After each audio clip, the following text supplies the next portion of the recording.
তিনি মুখ খুললেই বিতর্ক। এক সময় বলিউডের কুইন তকমা পেয়েছিলেন, আবার সেই বলিউডের উদ্দেশ্যেই একরাশ ক্ষোভ উগরে দিয়েছেন কঙ্গনা রানাওয়াত। বারবার কখনো তার নিশানায় থেকেছেন করণ জোহর, কখনো আলিয়া ভাট। বলিউডের তিন খানকে কটাক্ষ করতেও ছাড়েননি তিনি।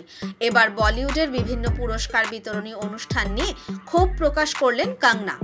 বহু কাঠখড় পোড়ানোর পরে চলতি বছরই মুক্তি পেয়েছে কঙ্গনার ছবি এমার্জেন্সি। এই ছবির পরিচালক ও চিত্রনাট্যকার তিনি নিজেই। প্রাক্তন প্রধানমন্ত্রী ইন্দিরা গান্ধীর চরিত্রে অভিনয়ও করেছেন কঙ্গনা।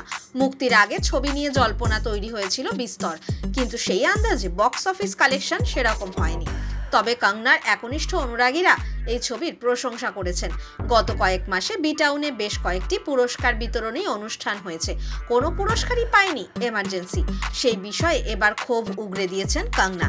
চলচ্চিত্র পুরস্কার না পেলেও অনুরাগীদের থেকে নানা উপহার পাচ্ছেন তিনি। এক অনুরাগী এই ছবির জন্য শুভেচ্ছা জানিয়ে কঙ্গনাকে কাঞ্জিভরম শাড়ি পাঠিয়েছেন।